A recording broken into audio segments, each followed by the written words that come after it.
Hello students, welcome back after the short break. As all of you know that we are dealing with CS07 data structure using programming in C, and in the last lecture we have discussed about a very important concept in unit number 3, that is circular queue. Now it's time to go ahead by discussing the last concept of unit number 3, that is DQ, pronounced as a double-ended queue. By taking the reference of unit number 3, we'll move on with the discussion of double-ended queue. In unit number 3, it consists of two subsections. One is introduction to data structure and second is elementary data structure, where introduction to data structure demonstrates the basic theory of primitive and non-primitive data structure. If you are not forgetting, then we have discussed the theory of various types of data structure by classifying into the two categories and explain each and every category theoretically. Apart from all this, next one is elementary data structure. Into the elementary data structure, it consists of three things, that is stack, queue and circular queue with double-ended queue, where stack is last in first out, queue is first in first out, where queue internally divided into the two parts, that is a simple queue, a circular queue and the double-ended queue. By taking a simple example of stack, suppose we are arranging the books in a one bunch, where the first book which we put is going to be removed last. If you tries to remove the first book after putting the 10 different book, the entire stack will be fall down. So this is one of the disadvantage of using stack. That disadvantages came as an advantage into the queue, where the first person who stand into the queue of collecting the ticket will get the first ticket, and the last person who stands in the queue will get the last ticket. So that is the example of a simple queue. Same structure is arranged into the circular type, where the last element reference to the first element, that is called as circular queue. So this was all about the last topic that we have discussed, and all this topic we have implemented practically also. So this is just a basic idea that what we have done in unit number 3 into the previous lectures.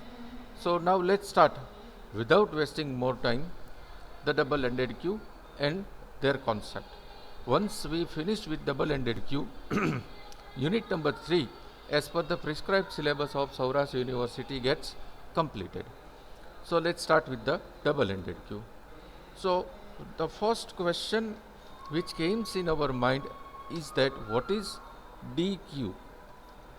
Here D means double and Q itself makes double-ended queue. So pronounce DQ as a double-ended queue. So what does it means? What it provides a functionality, what type of functionality it provides, and we can say that what we'll get into the double-ended queue. So the theory of double-ended queue is simple. Double-ended queue is a queue which enables the insertion and deletion of elements in again I'm repeating my words. Double-ended queue provides insertion and deletion of element over both the side. Now both the side means, say for example, this is my queue where the first number is 2, then 3, then 4, then 5, then 6, and then the last one that is called as 7. So into the double ended queue, insert in simple queue, insertion will done after the execution of first value. That means whenever I start adding an element into the queue, first is 2, then and then 3, then and then 4, then and then 0, then and then 1, then and then suppose 10 is the last one. Now whenever the execution gets started, first the element is going to be executed is 2, then 3, then 4, then 10, then 1, and then the last one is 10. This is all about the simple queue. But what happens into the double-ended queue? Into the double-ended queue, we can insert any elements before the first element. Parallelly, we can add the new element at the last position. And even deletion can be possible from last position as well as it can be deleted from the first position. So a very simple theory is over here. Double-ended queue is a queue which provides the facility of inserting any element at the first position, even at the last position. Even it provides the deletion of elements from the first position, even from the last position. Say for example, now again I am performing the insertion and deletion operation over here, then which value can be removed? As a last we can remove 10, and as a first we can remove 2. Then as a last we can remove 1, and as a first we can remove 3. As a last we can remove 0, and as a first we can remove 4. Ultimately, whenever the rear and front both became 0, we can say that double-ended queue is empty. So this is all the theory which is related with double-ended queue. Now we know that into the double-ended queue, for inserting the elements, the component where work that is called as front. Front is for adding the value, and for deleting the value, element which works, that is called as rear, which is similar like that we have discussed into the stack as well as into the queue. So this was all actually the part of theoretical section which is related with double-ended queue. Algorithm for double-ended queue is very simple. We can see this algorithm in this way.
This was all about the theoretical portion of double-ended queue.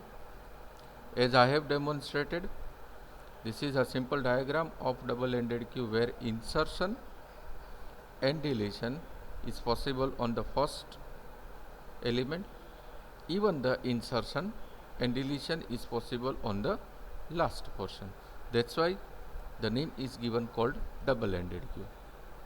Now, as mentioned into the theories, the two components which work is front and rear. Now,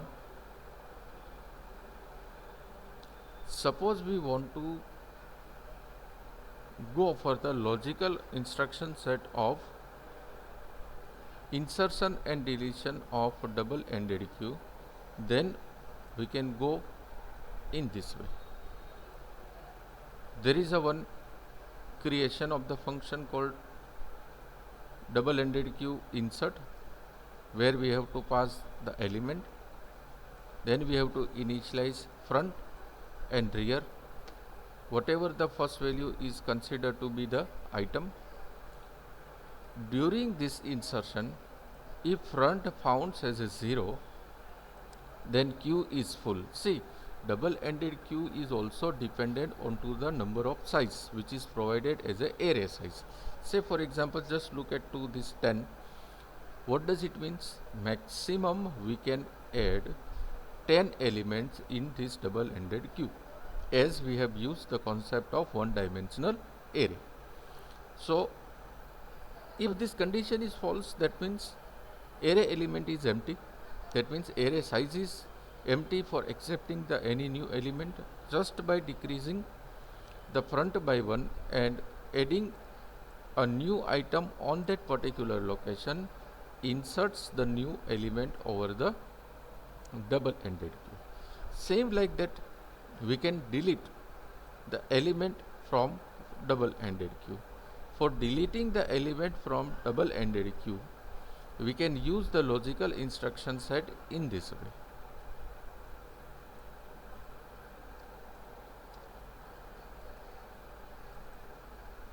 This is the logical insertion set for deleting the values, where everything remains same. Just compare these two lines. There is a difference of name over here first. This is insert and this one is delete.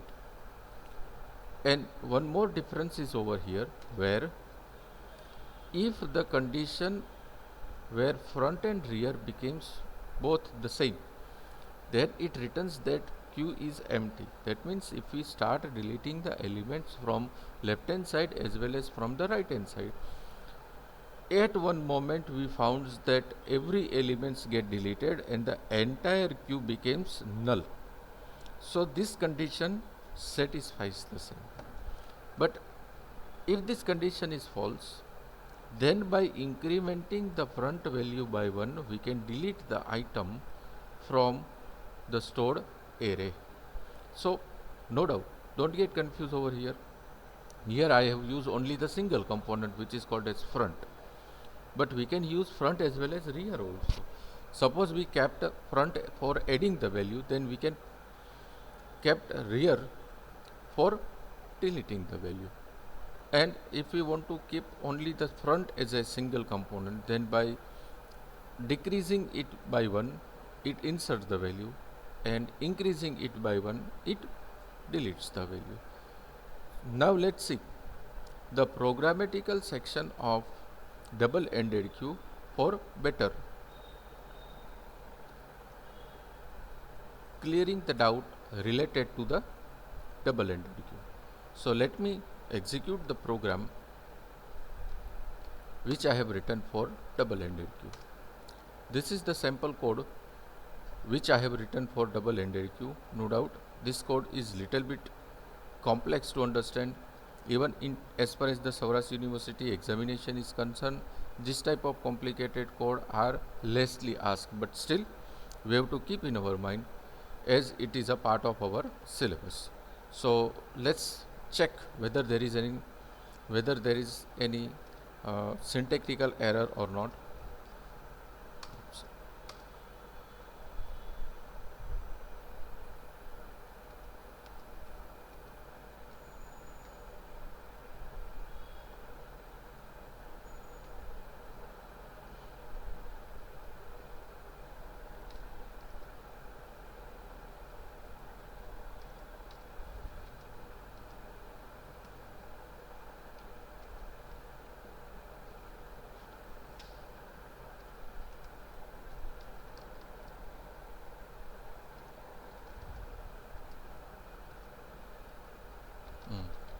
got the error. Here there is a invalid character called C. Let's save it and let's check. Okay, as you can see that there are no syntactical error. Let's execute the code. Whenever we execute the code, there is a one menu onto the screen. That means I have used a switch statement for making this program proper. Option number 1 is for inserting a new element on left hand side. For displaying whatever the value inserted on left hand side, there is an option number 2. For deleting the value from left hand side, there is an option number 3. For inserting the value on right hand side, there is an option number 4. Displaying the same is option number 5, and for deleting the value from right hand side, there is an option number 6. So 1, 2, 3, 4, 5 and 6, this 6 operation makes the complete double ended queue. Again I am repeating my words. Option number 1 will add the new element on left hand side. Option number 2 displays whatever the left hand sided value is inserted. Option number 3 deletes the value from left hand side. Option number 4 inserts the new value on right hand side. Option number 5 displays the value which is on which is inserted on right hand side, and option number 6 delete whatever the value is inserted on right hand side, and option number 7 is for terminating the program. So as all of you know that I have executed this particular program for the first time, so I have to insert the value. So I am selecting option number 1. So whenever I select option number 1, it asks for the value which I want to insert. Suppose I am inserting 8.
Sorry for the interruption. Let me check the code whether it is correct or not.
That's correct.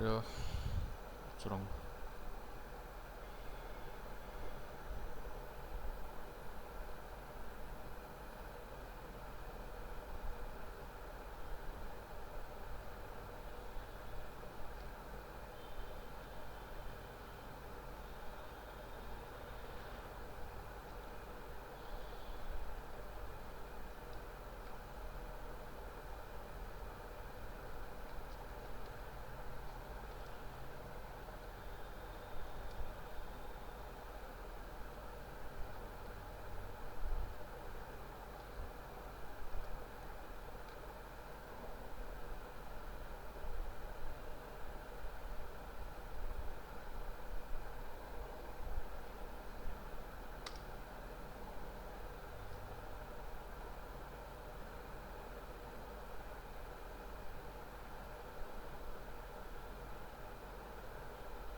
Okay, leave it. Let's take another example.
Okay, sorry for the interruption.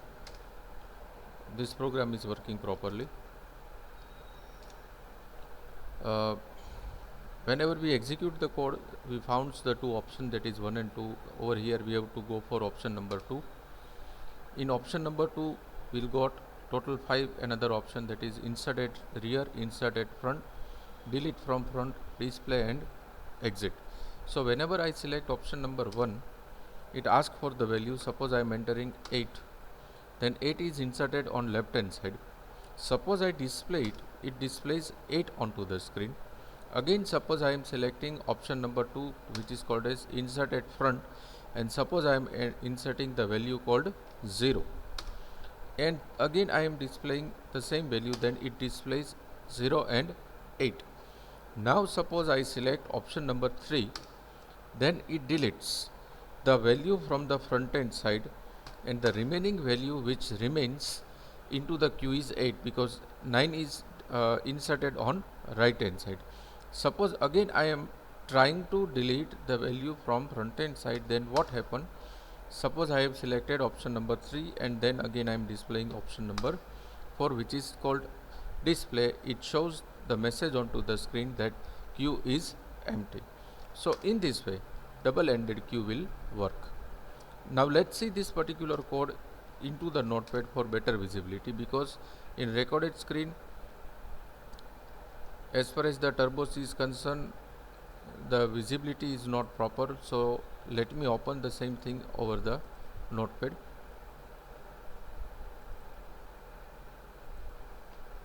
So this is the code.